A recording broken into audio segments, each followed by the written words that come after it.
तो हमारा next question है असर्शन रीजन का कि the resistivity of semiconductor increases with temperature.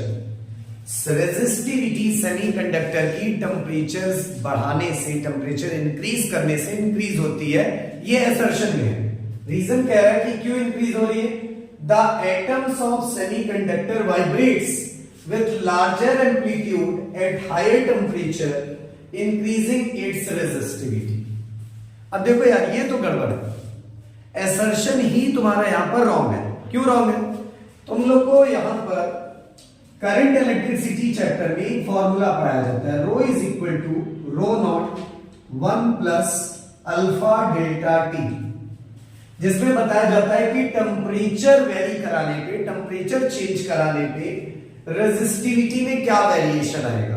ठीक है, तो वहां पर तुम लोग को अल्फा का भी फॉर्मूला हम लोग बताते हैं कि डेल्टा रो का मतलब यहां पर क्या है कि चेंज इन रेजिस्टिविटी, रेजिस्टिविटी में कितना चेंज हो रहा है, जिसको तुम लोग सिंपली ऐसे लिख सकते हो रो माइनस रो नॉट, ठीक है, डिवाइडेड बाय रो नॉट, और उसके बाद यहां पर क्या रहेगा डेल्टा टी, यही आएगा देखो।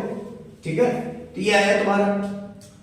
यहां पर रो नॉट क्या है, इनिशियल रेजिस्टिविटी, रो क्या है, टेम्परेचर बढ़ाने पे जो नई रेजिस्टिविटी है। हाँ?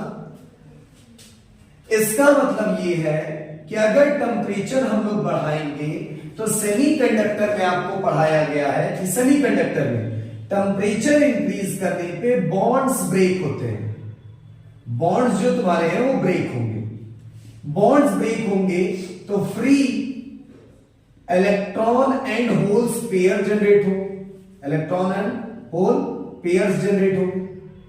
ठीक है, और इलेक्ट्रॉन और होल्स पेयर अगर जनरेट हो रहे हैं तब तो कंडक्टिविटी बढ़ रही है। जब हम लोग टेम्परेचर बढ़ाएंगे तो जो तुम्हारे बॉन्ड्स हैं, कोवैलेंट बॉन्ड्स, वो टूटेंगे, रप्चर होंगे, और बॉन्ड के टूटने से थर्मली जनरेटेड इलेक्ट्रॉन और होल पेयर आएंगे, और इलेक्ट्रॉन और होल पेयर्स अगर हमें मिल गए तो सेमीकंडक्टर में तुम लोग बताओ कंडक्टिविटी किसके वजह से होती है, एक इलेक्ट्रॉन और दूसरा होल्स की वजह से।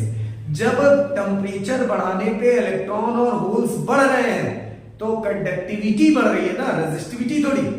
तो यहां पर तुम लोग को टेम्परेचर बढ़ाने पे, इंक्रीज करने पे टेम्परेचर, जो रेजिस्टिविटी है वो इंक्रीज नहीं होती, वो क्या होती है, वो डिक्रीज करती है।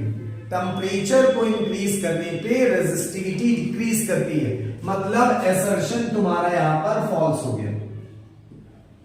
याद रखना, इसीलिए हम लोग पढ़ाते हैं अल्फा की वैल्यू।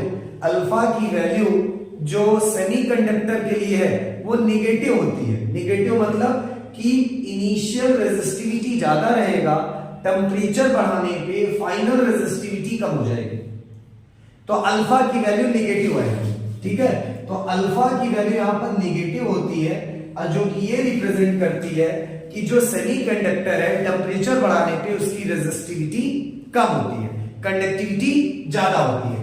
अल्फा सब लोग जानते हो, अल्फा को क्या कहते हैं, टेम्परेचर कोएफिशिएंट ऑफ रेजिस्टेंस। ठीक है, अब बात करते हैं यहां पर कि ये कहानी बेसिकली नहीं हो रही है, कहानी ये हो रही है कि वहां पर बॉन्ड ब्रेक हो रहे हैं, बॉन्ड ब्रेक होने से इलेक्ट्रॉन और होल पेयर जनरेट हो रहे हैं, तो इस वजह से ये भी तुम्हारा फॉल्स है। असर्शन और रीजन दोनों फॉल्स हैं। जल्दी से जो नीचे ऑप्शंस हैं उसमें से ऑप्शन देखो और कमेंट करो कौन सा सही ऑप्शन।